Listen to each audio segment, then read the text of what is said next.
नमस्कार उत्तराखंड। उत्तराखंड की माँ, माटी और मानुष की लड़ाई लड़ता आपका राष्ट्र नीति उत्तराखंड।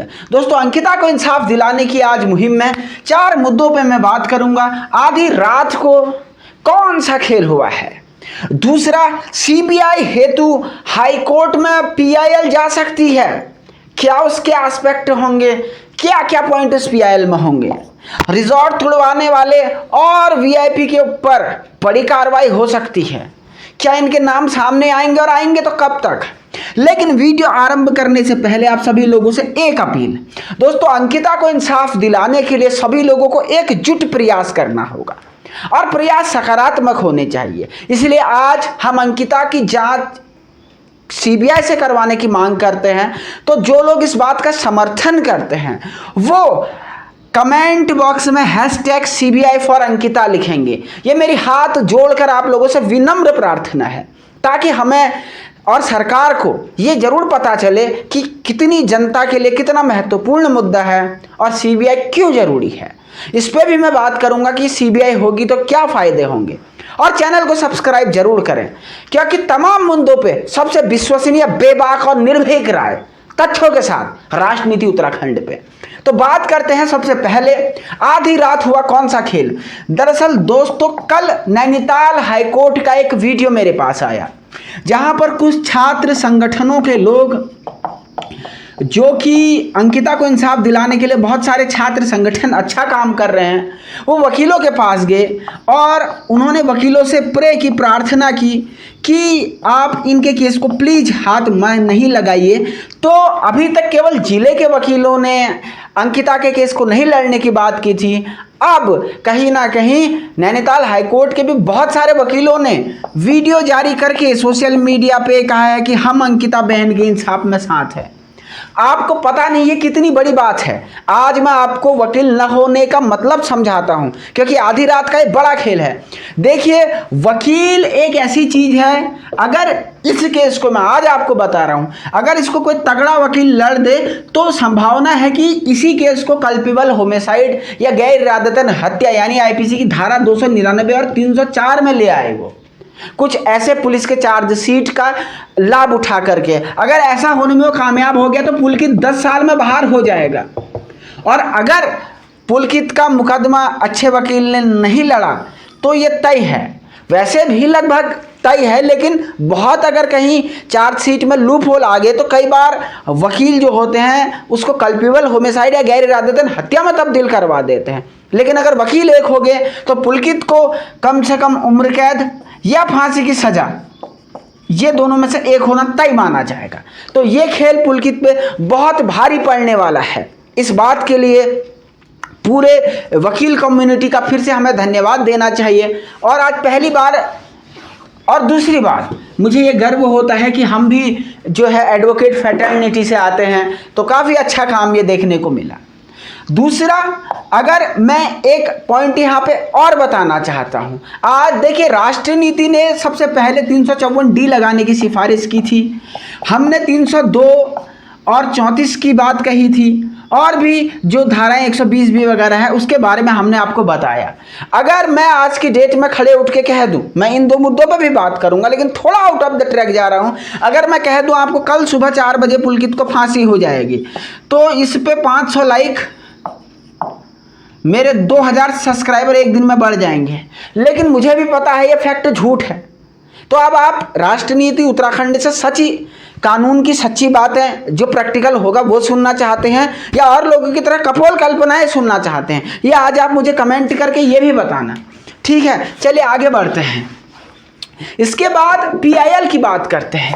सबसे पहले मैं आज आपको बताऊंगा कि इस मामले में पीआईएल का क्या स्कोप है, और अगर पीआईएल फाइल हो गई तो इससे इस केस में क्या फर्क पड़ेगा। पीआईएल को दोस्तों पब्लिक इंटरेस्ट लिटिगेशन यानी जनहित याचिका बोलते हैं। और ये क्यों आई, क्योंकि अगर समाज में मान लीजिए कोई गरीब व्यक्ति है, वो अपने तरीके से कोर्ट नहीं जा सकता, इसके पास इतने संसाधन नहीं हैं, कोर्ट तक पहुंचने की अक्ल नहीं है, वकील को देने के पैसे नहीं हैं, तो कोई भी XYZ नाम का वकील इसके बदले वहां पे केस फाइल कर सकता है। इसे कहते हैं पीआईएल। अब अंकिता के केस में पीआईएल के आने से एक बहुत बड़ी क्रांतिकारी घटना यहाँ पर हुई है। इससे क्या होगा कि अंकिता के केस को सीबीआई की तरफ ट्रैक करने की बात यहाँ पे की जा सकती है। रिजॉर्ट पे जिसने बुलडोजर चलाया उस पे एफआईआर करने की इस पे बात की जा सकती है। वीआईपी के नाम को सार्वजनिक करने की बात की जा सकती है। और यकीन मानिए, अगर माननीय हाईकोर्ट ने, हमारे आदरणीय हाईकोर्ट ने ये बात कही तो ना वीआईपी के चेहरे पे पर्दा रह पाएगा, रिजॉर्ट तोड़ने वाले के खिलाफ एफआईआर हो जाएगी, वो जेल में बंद हो जाएगा सबूत मिटाने में, और इस केस में सीबीआई आ जाएगी। और हम बार बार सीबीआई की मांग क्यों कर रहे हैं? लोग ये पूछते हैं कि आपको एसआईटी पे भरोसा नहीं। आज इस बात पे भी हो ही जाए आर पार। लोग कहते हैं कि आपको एसआईटी पे भरोसा नहीं, कि एसआईटी अच्छा काम नहीं कर रही है। 100% एसआईटी अच्छा काम कर रही है, लेकिन आप ये समझिए कि एक व्यक्ति कोई जिसका काम ही जो सीबीआई संस्था है पेचीदा केसों को सुलझाना है और पुख्ता तरीके से सजा दिलाने के लिए ही बड़े क्राइमों में राज्य सरकार की सिफारिश पे इसे लाया जाता है। एसआईटी से ज़्यादा प्रोफेशनल सीबीआई है। इस बारे में क्या पूरे देश में किसी को कोई कन्फ्यूजन है?